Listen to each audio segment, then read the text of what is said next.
Hudson County View live at Uncut, and I'm your host, not always a saint, but rarely a sinner, and he has the attitude and the mindset of a certified winner, John R. Highness. So today we got the latest and greatest in Hudson County news, just like every week. And first of all, let's talk a little bit about what's going on with the contract between Hudson County and U.S. Immigration and Customs Enforcement. So the other day, we saw the ACLU came out against the 5 plaintiffs in the lawsuit filed by the Hudson County Executive. Of course, that's Tom DeGees and 5 county commissioners. And then we saw that the ACLU said this is unconstitutional. They're seeking a motion to dismiss. That was Tuesday night. Then yesterday, we saw in a really unexpected move that the Essex County Executive, Joe DiVincenzo, said they're getting out of the ICE business, and they're doing that in a partnership with Union County. And now all eyes are on Hudson and Bergen about what's going to happen next. We saw that Board of County Commissioner Chair Anthony Veneri told Politico late last night that he's open to ideas and he's open to getting out of this business. Of course, we've heard this before, so I don't know where this is going, but there is a meeting tonight, and I think it promises to be an interesting one. So certainly that's something we're going to talk about. We also are going to talk about former Jersey City police officer Denzel Sweet. He was convicted of official misconduct that was last year, and there's been a rally in light of his sentencing, and law enforcement and activists are saying that this trial was unjust, he deserves a new one, and basically that this conviction should have never happened. So I'm going to talk to you a little bit about that. And like we do most weeks, we're going to talk about what's happening in the Mile Square City. And sitting right next to me at the moment is 6th Ward Councilwoman Jen Giattino. She's also the Vice President of the governing body this year. So we have a lot of fun stuff to discuss on that end as well. Before we get into any of that, we're going to take a quick break from our sponsors. Brothers, Memorials, Monuments, and Markers, 787 Tunley Avenue, Jersey City. Hudson County's only monument maker, serving all faiths and cemeteries. Design, studio, and large inventory on site. Cemetery inscriptions and custom orders welcome. Burns Brothers, Memorials, Monuments, and Markers, 787 Tunley Avenue, just south of Secaucus Road. Craftsmanship that will last for all eternity. Burns Brothers, Jersey City, Albert H. Hopper, North Arlington. Visit us on the net. Consumer Carpets, 3408 Kennedy Boulevard in the Jersey City Heights, your one-stop store for residential and commercial floor treatments, carpeting, linoleum, tiles, laminates, hardwood floors, area rugs, remnants, all major brands, all in stock. Free estimates, same-day installation. Consumer Carpets, it's savings, selection, installation. Credit cards and debit cards accepted. Financing available. Consumer Carpets, price to fit your budget, installation to fit your schedule. On the net at consumercarpets.com. Consumer Carpets, Jersey City, 201-792-2712. Newport, the luxury waterfront community on the Hudson River, offers a quality of life you deserve in 10 high-rise rental towers with amenities such as the on-site Newport Path subway, light rail and ferry service, Newport Town Square, 3 playgrounds, dog run, upscale restaurants, retail giants like Sears, JCPenney, Macy's, and Target. Morton Williams Supermarket is just outside your front door. A health and fitness club, spa, skating rink, and medical facilities are also on site. NewportNJ.com. Enjoy the New York skyline from Newport Town Square. Manhattan is just one path stop away or quick ride through the Holland Tunnel. Nursery and private elementary schools all on site. 12-screen movie theater at the Newport Center Mall. Want to visit Newport? Stay at the Westin or Marriott Hotel. Go to NewportNJ.com for details. Newport has luxurious towers, great restaurants, shopping, New York skyline views, schools, playgrounds, a marina and yacht club, gym, spa, fine wine, fine living. It's incredible. It's you. NewportNJ.com. Newport, live like you want.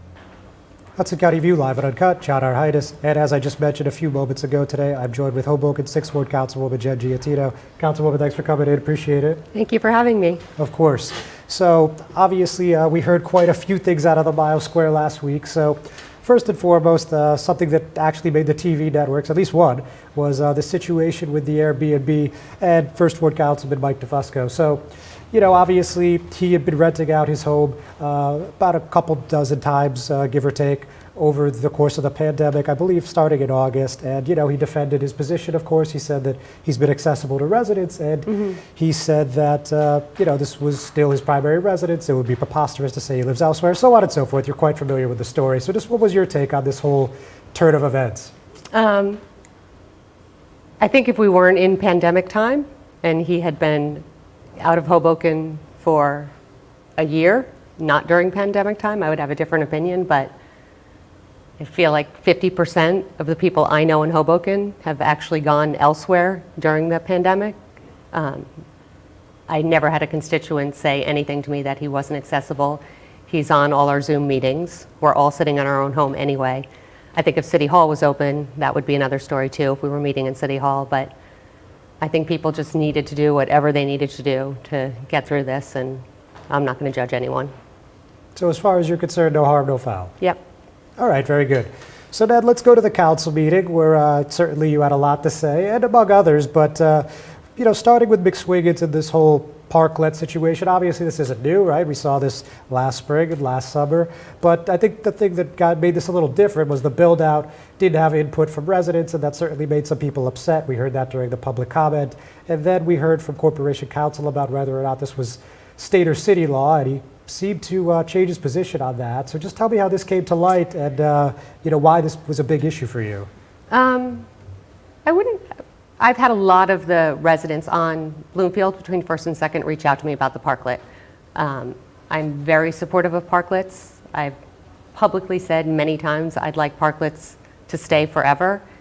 I don't think McSwiggins did anything wrong by not notifying the residents, because I know many other parklets were built in town without the residents being notified. There's such a simple solution to it, which is moving it to First Street. I hope that that can get some legs, and that does happen. I did meet with McSwiggins about it. All the neighbors on the block seem like, for them, that's the solution, and that will solve the problem. The difference with McSwiggins and a restaurant is people are there drinking.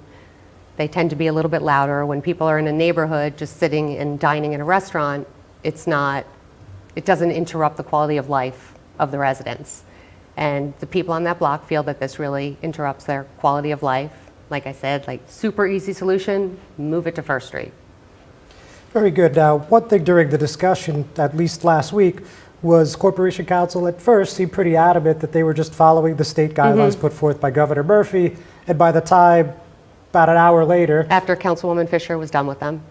Yeah, you could say that for sure. After Councilwoman Fisher was done with them, he reversed his position and said, this is really a city issue. Of course, I'm paraphrasing, but what was the miscommunication there? Do you have any clue? No, and I think possibly the administration just wanted to make things as easy as they possibly could for the restaurants and bars, but it doesn't mean that you should just ignore the residents. We need to do this, so moving forward, parklets are something that the residents are okay with. When you just say, no, they can do whatever they want.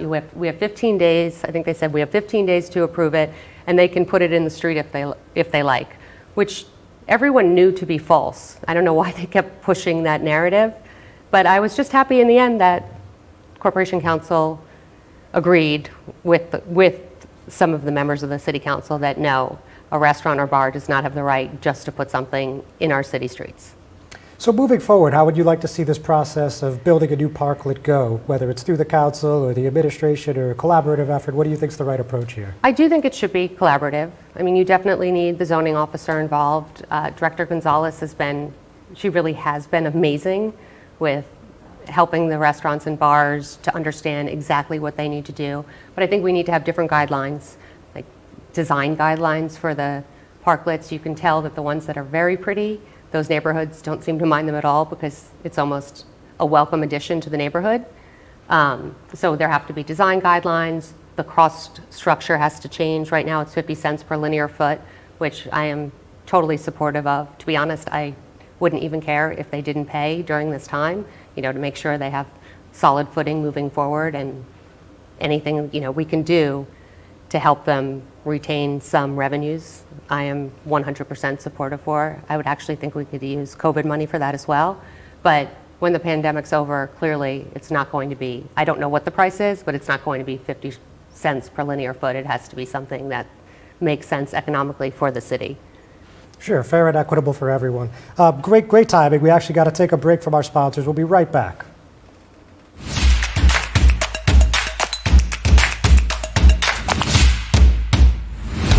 cutting edge. Surgical care is right here in Secaucus. Robotic surgery is safer. Shorter hospital stays. Smaller abdominal incisions, the size of an M&M. Here at Hudson Regional, we provide world-class robotic surgical care. Good Friend Self-Storage in North Bergen, New Jersey is a fully climate-controlled facility equipped with state-of-the-art security, packing supplies, a Refer a Friend program, and multiple loading docks convenient for commercial use. Located just off of Route 3 at 4301 Tunnelly Avenue, Route 1 and 9. Call 201-867-2444 or visit us on the web today. Good Friend Self-Storage. Let us be your good friend.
Hudson County View live at Uncut. John R. Haitis, and I'm still with Hoboken 6th Ward Councilwoman Jen Giattino.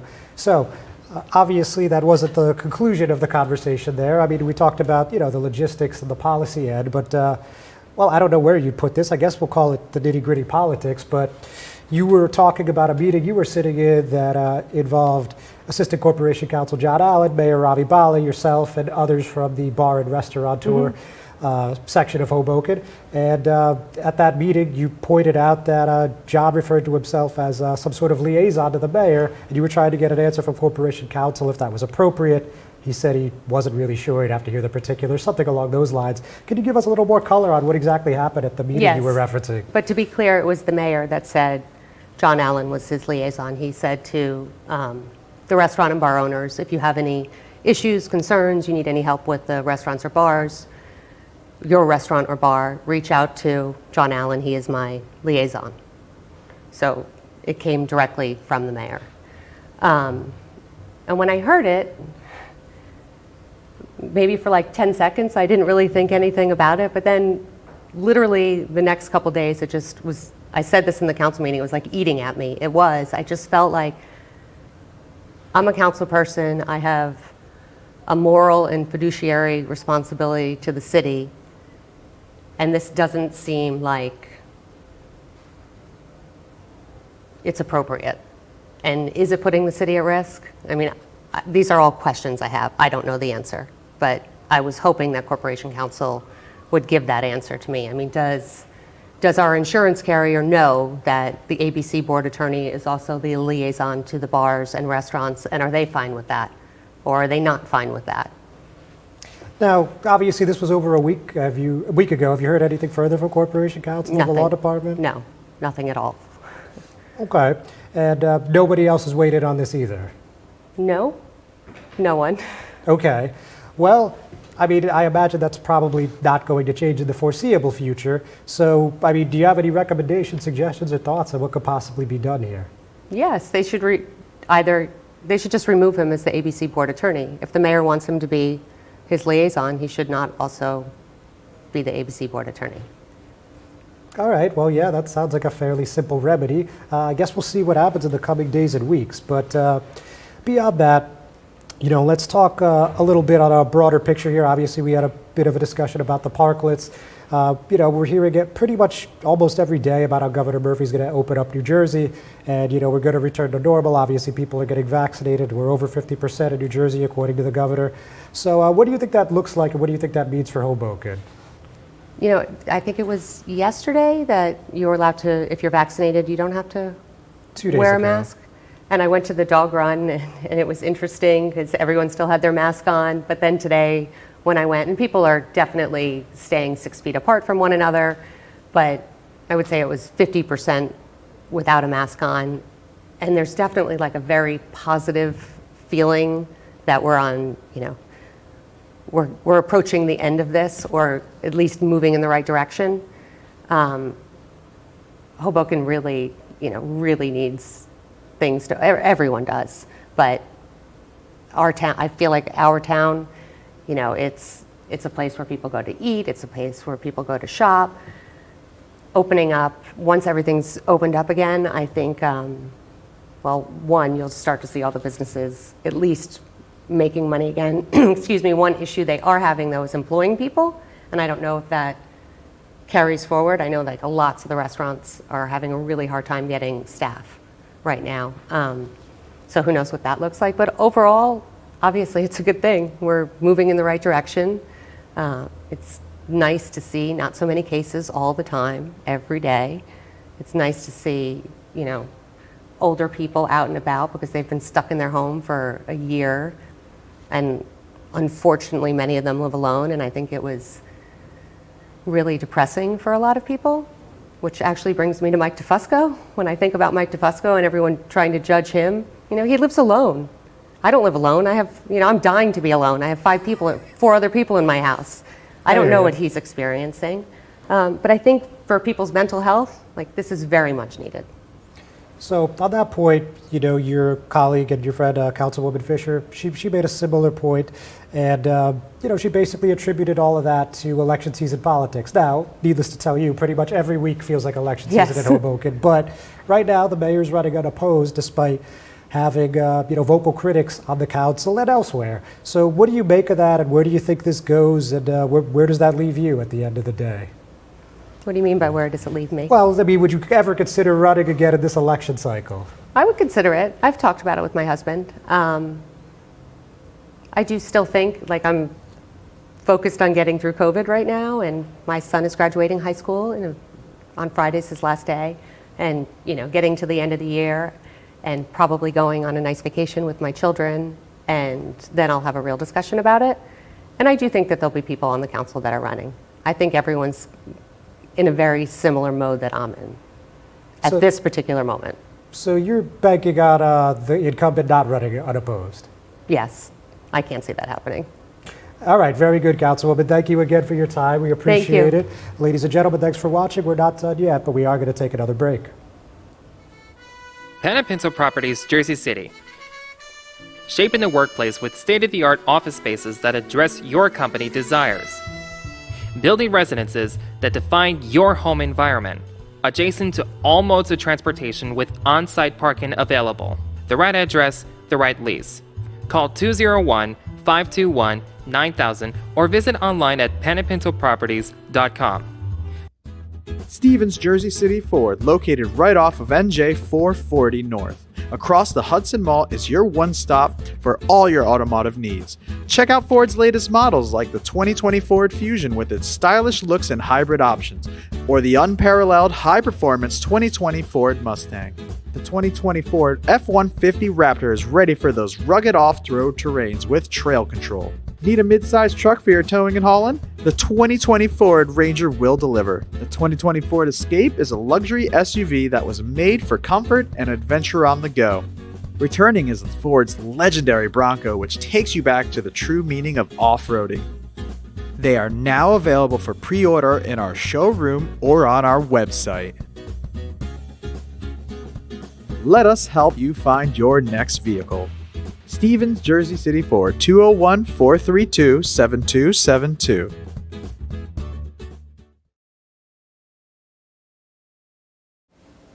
Hudson County View live at Uncut, John Arhitis. So, as I mentioned at the top of the program, ICE has once again entered the picture here in Hudson County. So let me first tell you about what happened just the other day. The ACLU on Tuesday evening filed this motion. This is a motion to dismiss a lawsuit brought forth by the Hudson County Executive and 5 of the county commissioners. This was filed back in December. As I'm sure you guys remember quite well, This led to a temporary restraining order being granted by Hudson County Superior Court Judge Jablonski, who has actually since become the assignment court judge. And that had pretty wide-spanning impacts. I mean, in case you don't recall, just a quick rundown, it did completely prevent protests, but it certainly made it very difficult, and it certainly made the scope of the protest pretty small. So, for example, the protests can't exceed 10 people.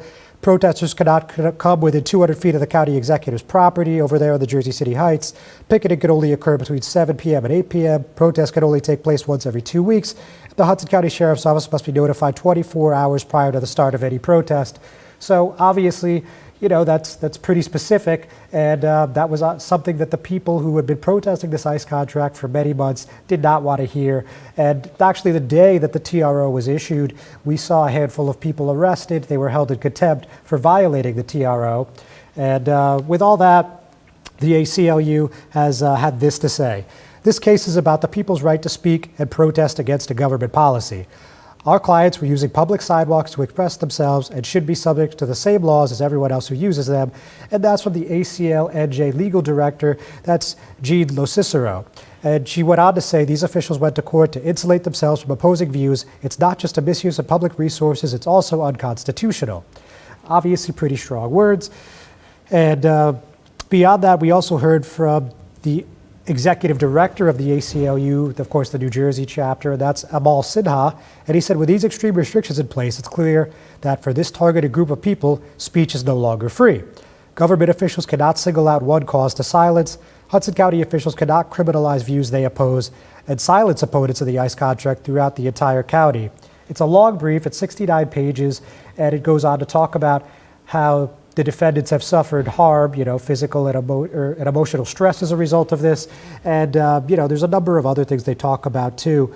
You know, they're talking about the violation of freedom of speech, as you've heard already. And we also heard from Hudson County Executive Tom DeGees. And certainly he sounded like someone who feels confident that he's going to prevail when this motion is heard. And that's currently scheduled for May 14th. So the county executive told me, we're confident, but their argument, I'm not a lawyer, it's pretty ridiculous. They have a right to protest, but the people on New York Avenue, me and my wife, have a right to privacy and peace and quiet. All these out-of-towners coming in the dead of night crosses the line, as does yelling fire in a crowded theater. Thus, a judge has limited their right. So obviously, it's going to be up to the court to decide, and that's going to be something that's going to have a lot of eyes on it, I believe, in the middle of next month.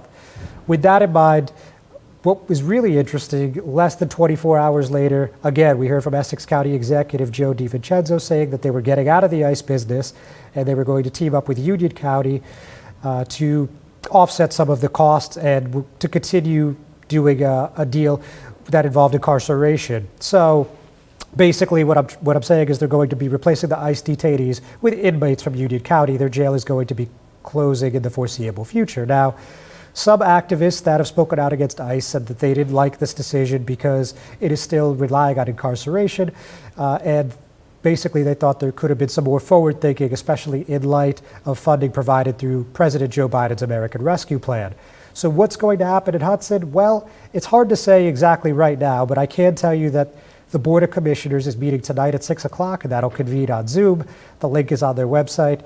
And we've already heard, though, from the chair, as I mentioned at the top of the program, and he said that he's open to getting out of the contract sooner than later. So I'm sure that he's going to have a lot to say. I'm sure that the community is going to have a lot to say. And I think we're going to get a clear understanding of where this is going to go in the coming weeks and months at tonight's meeting. So if this is a topic that's of interest to you, I strongly suggest you tune in. And if for whatever reason you can't due to work or family obligations or anything else, don't worry, you know, we'll certainly be reporting on it and we'll have a full recap available tomorrow morning.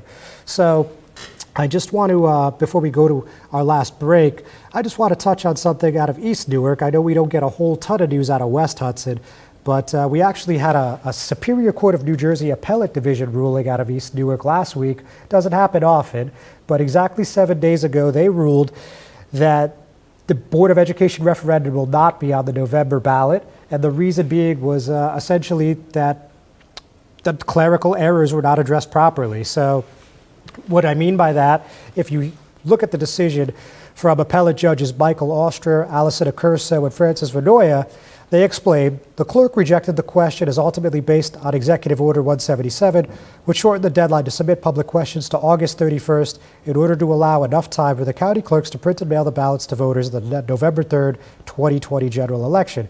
Now, you'll notice I said 2020. That's because the East Newark Board of Ed actually passed this initiative to do a referendum, a ballot question, but all the way back in September of last year, and they were going to wait after a challenge from the city came in, the borough, I should say, came in, and they did, and they were going to wait, and they were going to do it this April, and they couldn't do that because East Newark is a Type 1 school district, which means it's appointed, and there's only April elections for a Type 2 school districts. So, long story short, the Superior Court overturned the lower court's decision, and now it looks like we're back to the drawing board because this is not happening this year, barring some sort of action by the Supreme Court, which, I mean, is possible, but we have no inkling at this moment that that's going to happen. So with that, we're going to take one final break. We'll be right back. Hudson Regional Hospital, we promise to be prepared for your emergency. We promise to provide world-class robotic surgical care. We promise to treat you like family. To provide accurate diagnostic care. To provide the most innovative orthopedic care at your doorsteps. We promise to treat your baby like our own. To never stop investing in the best of spinal care. To be with you every step of the way. Here at Hudson Regional Hospital, we promise to take care of our community. Hudson County View live at Uncut, John Arhitis. So also we want to talk about what was happening, as I mentioned again at the top of the program, with former Jersey City police officer Denzel Sweet. So yesterday, actually that was Tuesday, we heard from black law enforcement serving community, people know them as BLESC, and they teamed up with some black activists in front of their headquarters on Martin Luther King Drive, and they called for Sweet to get a new trial after they believed that he was unjustly convicted. Now, on March 25th, 2018, Sweet conducted a traffic stop of Jermaine Pobbs and Jonathan Davis. He allegedly stole $600 in the process, according to the Hudson County Prosecutor's Office. So, a jury ultimately convicted him of theft in the value of $500 or less, as well as official misconduct with a benefit not greater than $200. Obviously, that sounds a little inconsistent, which was noted at the rally, because if he stole $600, how could he have a value or benefit not greater than $200? But I mean, that was just one of several points that came up, and this rally actually came to fruition after an in-depth piece was published by Rio Grande State questioning the validity of this outcome. So, we heard from BLESC President Anthony Smith, and he said nearly all the circumstantial evidence with his witness testimony and investigation conducted by the Jersey City Police Department, Internal Affairs Unit, and Hudson County Prosecutor's Office has dubious issues. And we also heard from Vice President John Boma, who has said that Sweet has been dealt a horrible hand in life that he didn't deserve. He talked about him being raised in the foster care system. He talked about him, basically beating the odds just to go to the police academy and become an officer for this to happen, which essentially everyone at the rally, which included Ward F Council candidate and activist Frank Educational Gilmore, former Ward B Councilman Chris Gadsden, another activist, and others speaking at the rally, even Sweet himself. And while he couldn't speak at length, since this matter is still open in court, he hasn't been sentenced yet. And actually, of note, he was supposed to be sentenced the following day, but that has been postponed to June 2nd in light of the article and in light of this rally. So Sweet said, as of now, I'd just like to say I do agree with everything that has been said here today. I do believe that I face an injustice, and I hope that someday in the near future that it does get corrected. The HCPO declined to comment. Thank you, everyone, for tuning in. We'll see you next week.